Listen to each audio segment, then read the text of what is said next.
last couple of years we were fortunate enough to be in an at-large position, pretty much locked into that.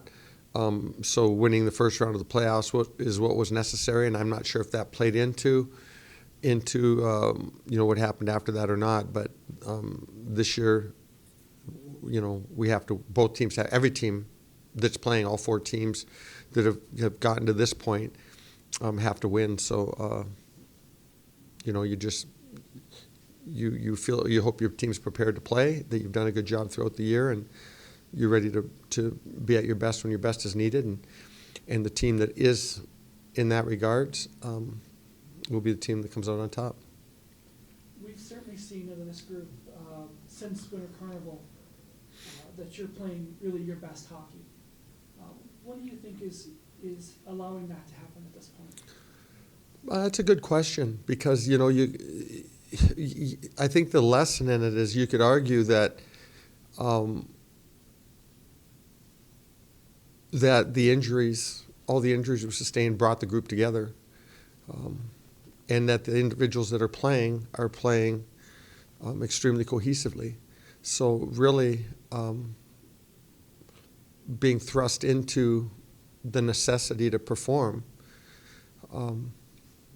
we're very thankful that there's many players that have stepped up and performed. We've gotten the best play out of careers out of several individuals, and can't be more appreciative and thankful and proud of those guys for for being ready to take advantage of the opportunity they had. And just goes to show you it's the team, because I think that there's probably several teams that would have been written off this year, maybe St. Thomas, maybe because of injuries and what they went through.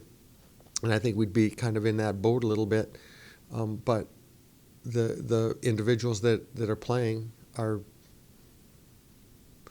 doing a tremendous job. And so we've, regardless of the outcome, the pride that you feel for the players, again, performing when they need to perform, is really what you're after. That your kids make the right decisions when that you trust them, that in their upbringing that they make the right decisions at the time, and that you've guided them in the right direction. And so extremely proud of our players for the resiliency that they've shown. Can you say enough about kids like Bronte and Richard and Stauber, who have stepped up in big ways and moments? And Nordy and Nick Williams, exactly, and Jed getting it together, and Russell, again, those are what I'm talking about. When we needed them most, they were there for the group, and that's something that's something now that they're developing within their DNA, within who they are. That'll be a life skill moving forward. And that's really what this is all about. They spend a short time of their lives with us, and you're hoping and you're praying that you're leading them in the right direction within their life, so that they can go on and at some point one of them will be sitting here, and at some point one of them is they're going to have their own families and things like that, and these are all experiences where they can sit and through the hard times understand that everything's not easy. Life's not easy. We say it all the time. Life's not easy, but you kind of get out of it what you put into it.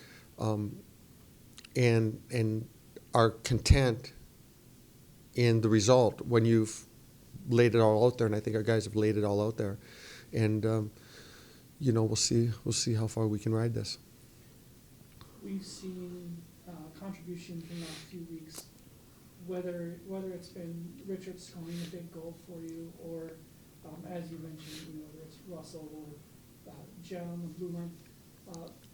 Talk about having that depth and having those kids, find a way to chip in offensively for you to help lift you, with the goal totals you've had over the last couple of weeks.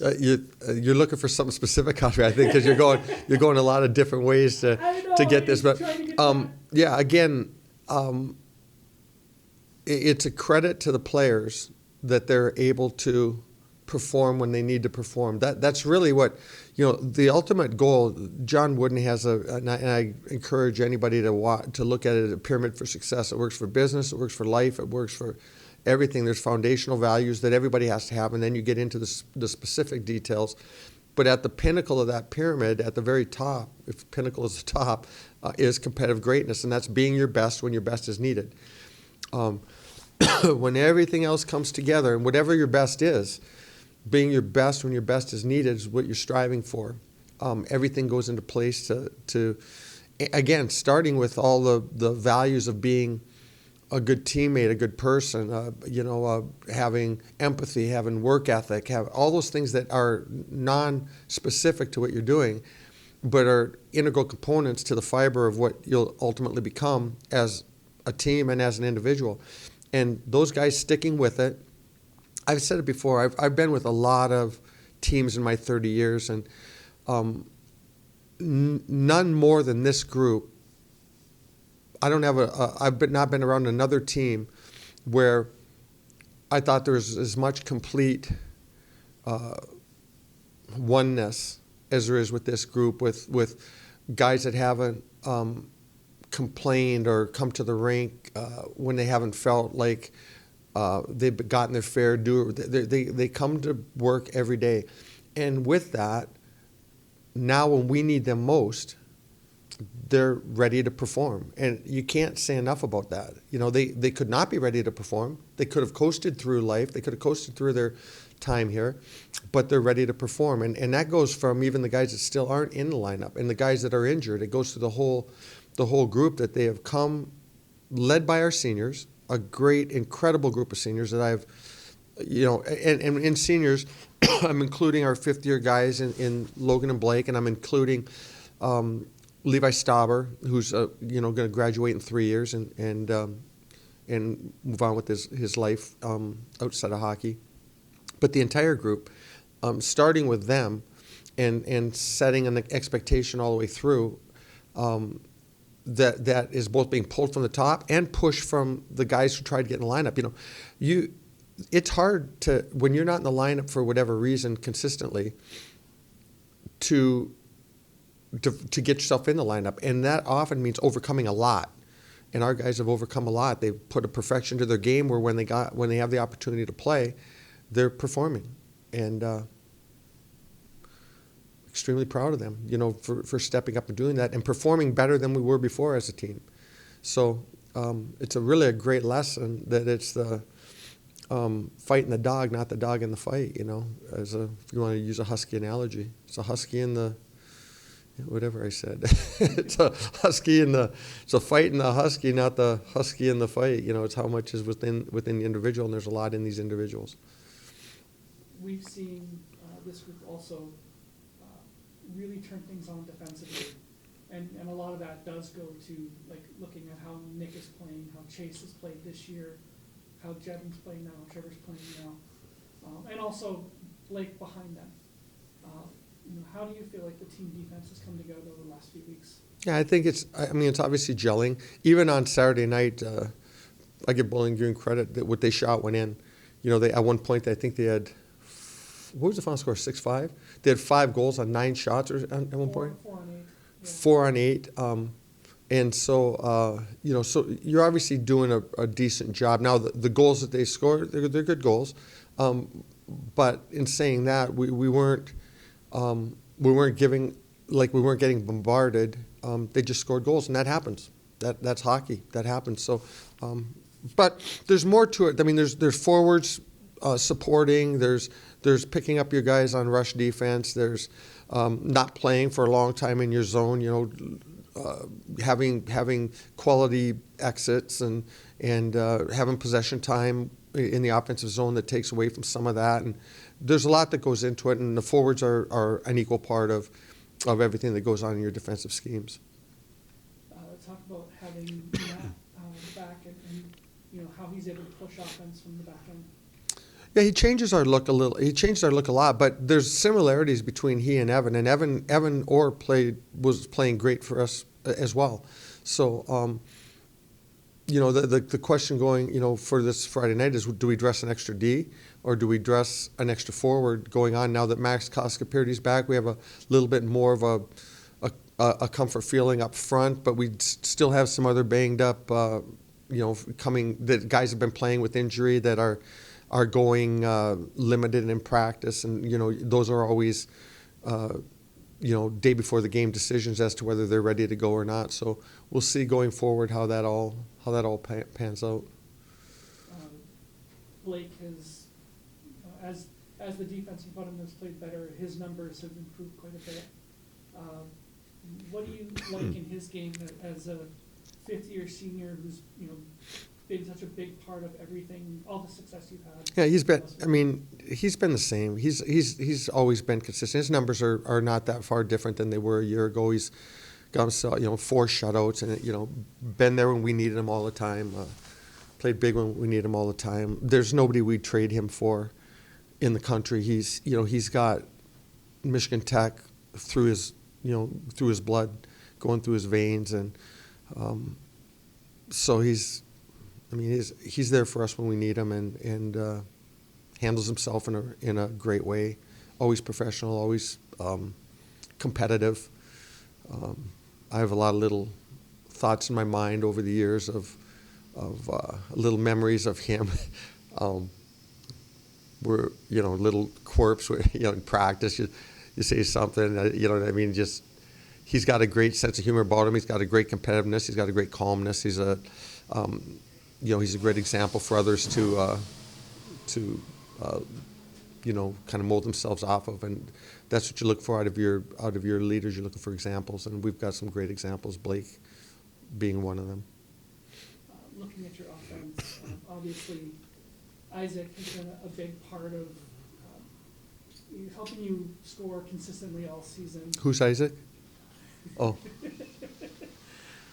Talk about what he's been able to contribute this year, as a freshman in this league. Well, we're very blessed to have him.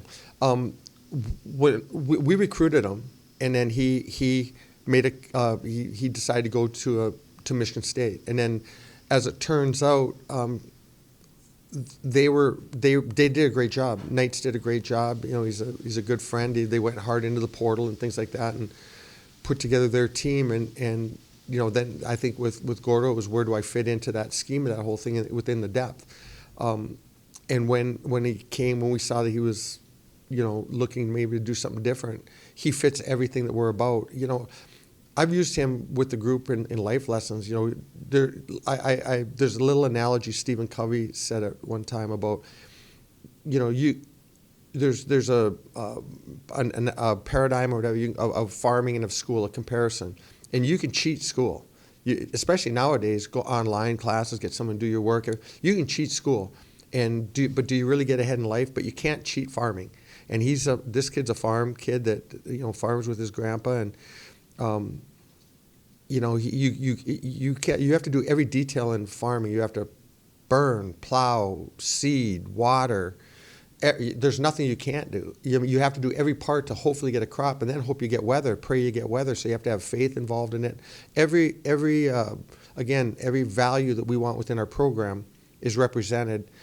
This kid's on the ice every day, and others are joining him now, shooting pucks in a skill session, before practice during the day sometime, and it pays off. And that's the example. Again, all these. That's why I talk about our group. These examples are life lesson examples.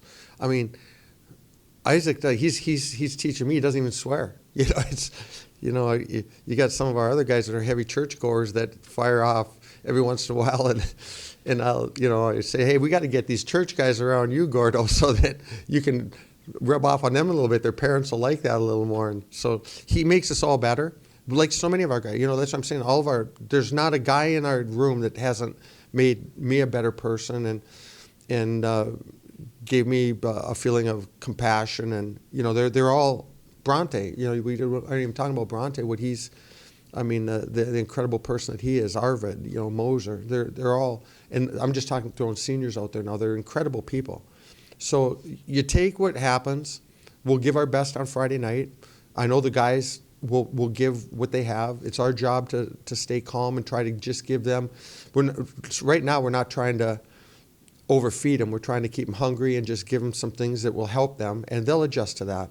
And when you get to that point where there's good dynamic communication between the staff and the players, they know how to play. They know what to do. Like we were looking yesterday at some things and talking about maybe making some changes or some alterations, and then look back over some of our recent play and said, we don't need to change a damn thing. Like these guys got it figured out. They'll read the play. They'll make the play. And I have no reason to expect that it won't be a great game Saturday night. Things happen in a hockey game of this. We saw it last week, and when elimination's on the line, games get crazy. And the group that can keep the order to that chaos will be the team that has probably the best chance to advance and play for a championship next weekend. What's it going to take to beat Mankato? I know you've done it 3 times this year, but come playoff time, everything's different. Yeah, they're playing great hockey right now. Watching them on video, they're tight in all their schemes. It doesn't matter how. We got to get one more goal than they get. It doesn't. However that happens, the team that gets one more goal is the team that's going on, and however that happens, however we are able to make that happen, we'll be happy. We'll be happy at the end if that occurs.